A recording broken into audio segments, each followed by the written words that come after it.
साथियों, मैं आपको जंगल राज की बारे में बताने के लिए आया हूं कि आखिर बिहार के लालू राज को जंगल राज की संज्ञा क्यों दी गई। साथियों, लालू राज के पहले बिहार ही नहीं पूरे देश में गरीबों के साथ जुल्म होता था। गरीबों को उसका वाजिब हक नहीं मिलता था, गरीबों को सम्मान नहीं मिलता था, गरीबों को सामने बैठने नहीं आता था, गरीबों को साथ में बैठने नहीं दिया जाता था, गरीबों को ऊंची कुर्सी पर बैठने नहीं दिया जाता था। इन तमाम विसंगतियों को लालू यादव के राज में नेस्तनाबूद कर दिया गया और लालू राज ने गरीबों के साथ न्याय किया, सामाजिक न्याय, जिसमें सभी वर्गों को इसका लाभ मिला और एक क्रांति आई। जो लोग कल बात करने से हिचकिचाते थे, डरते थे, आज लोग आंख में आंख मिलाकर बात करते हैं। इसी बात को सामंती वर्ग, अमीर वर्ग, सवर्ण वर्ग को अच्छा नहीं लगा। उसको लगा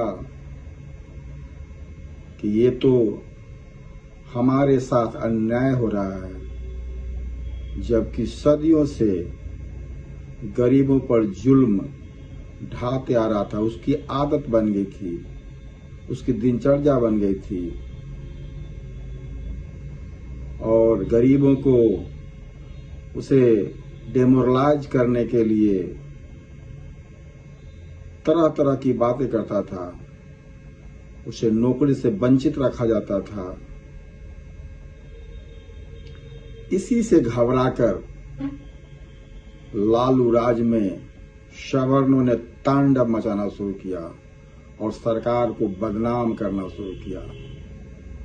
और उसी के तथाकथित मीडिया ने लालू राज को अखबार के पन्नों में, मीडिया चैनलों में बदनाम शुरू कर दिया और लालू राज को हटाने के लिए तरह तरह की अफवाहें फैलाना शुरू किया।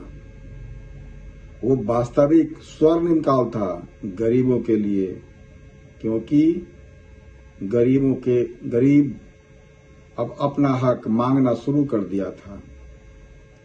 साथियों, आज भी अगर आपके साथ, मेरे साथ, या हम आपसे बात कर रहे हैं या इतनी बात करने का हिम्मत है, तो वह लालू यादव की देन है। लालू यादव फिर दोबारा पैदा नहीं लेगा। बहुत लोग लालू यादव को गाली देते हैं। साथियों, जो लालू यादव ने किया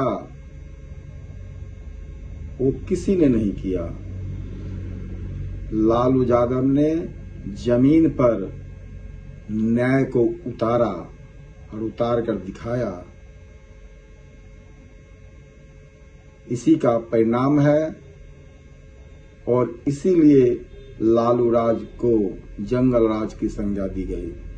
जिस बात को आप और हम नहीं समझेंगे, तब तक इस देश का, बिहार के गरीबों का के साथ न्याय नहीं मिलेगा और आगे नहीं बढ़ पाएंगे।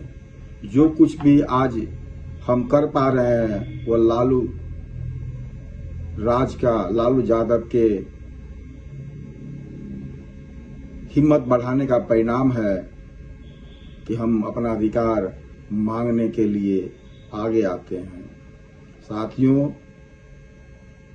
एकजुट रहें, एकजुटता बनाकर रखें, तभी आप और अपने पीढ़ी को न्याय दिला पाएंगे, उसे रोटी, कपड़ा, मकान, इज्जत के साथ जीने का अधिकार दिला पाएंगे।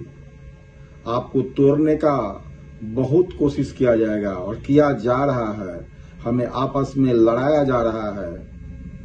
साथियों, आप सभी एकजुट रहें, एकजुट रहेंगे क्योंकि आपकी आबादी सबसे ज्यादा है और आपका हक की मारी दूसरा कर रहा है क्योंकि आप एकजुट नहीं हो पाते हैं। आपको लड़ाकर, उलझाकर आज भी वह वर्ग आपके साथ मिलकर आपका शोषण कर रहा है, लेकिन आपको दिखाई नहीं पड़ रहा है। साथियों, इस गुलामी मानसिकता से आगे आएं और देश में परिवर्तन लाएं ताकि हम अपने अधिकार को मांग सकें। साथियों, अगर आप एकजुट रहेंगे तो आपके सारे सपने पूरे हो सकेंगे। देश की 80% आबादी गरीब है और इसको 5 किलो अनाज पर निर्भर रहना पड़ता है। आखिर क्यों? देश हमारा है, देश की संपत्ति पर अधिकार हमारा है, फिर यह दोहरा नीति क्यों?